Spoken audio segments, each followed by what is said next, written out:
Hey you guys, what's up? This is James here at Unique Perspectives. Thought I'd make another video. Gonna make this one really short.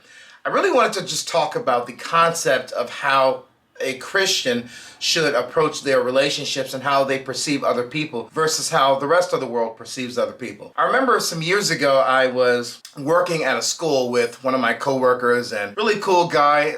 I'm actually still friends with him to this day. We've been friends for years. And he has an atheistic worldview and I have a Christian worldview. And one of the things that I told him essentially that, one of the principles that I live by as a Christian is when I step into a room, I don't assume I'm the smartest person in the room. I know that there are people that know things. I know that there are people that are wiser than me, they're more experienced than me, and more intelligent. And so I don't ever just assume that I'm smarter than everyone in the room. And he jokingly actually admitted that, well, he actually has a different take, and he does believe that he's actually the smartest person when he walks into a room. And I thought to myself how appropriate that is for an atheistic worldview, to center everything around yourself, to believe that you're the smartest, you're the wisest, you're the most educated, you're the most experienced. And while disregarding everyone else's experiences, their trials that they have overcame, and all sorts of things. I actually took this principle that I live by from the book Philippians, and it's actually found in chapter 2, verse 3. Paul writes, "Do nothing from selfish ambition or conceit, but in humility count others more significant than yourself." It is very important we demonstrate a Christ-like nature when we're walking amongst those outside of Christ. We want to demonstrate that as Christians, we know that we're not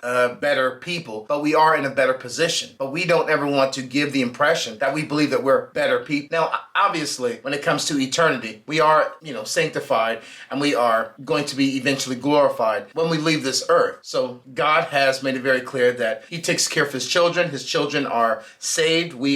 Jesus is the one that has reassured us that no one will pluck us from the Father's hand. So we will always be protected and saved once we are transitioned into God's kingdom and we are born again, which is John 3:3. But there needs to be a difference between how we conduct ourselves as Christians and having a supernatural humility versus how the rest of the world perceives their relationships with people. Really just remind all of you Christians out there, make sure when you're walking amongst those at your job, at your schools, your neighborhoods, the people around you, just the people of this world, that you model a Christ-like nature and more specifically a Christ-like humility amongst everyone, regardless of how well you're doing, or maybe other people are doing well and even better. You don't want to center your life around being arrogant, being proud, and thinking you're better than everyone else. We are to reflect Christ, not the people of this world. Guys, thank you very much. God bless you guys. This is James here at Unique Perspectives, and I'll see you in the next one.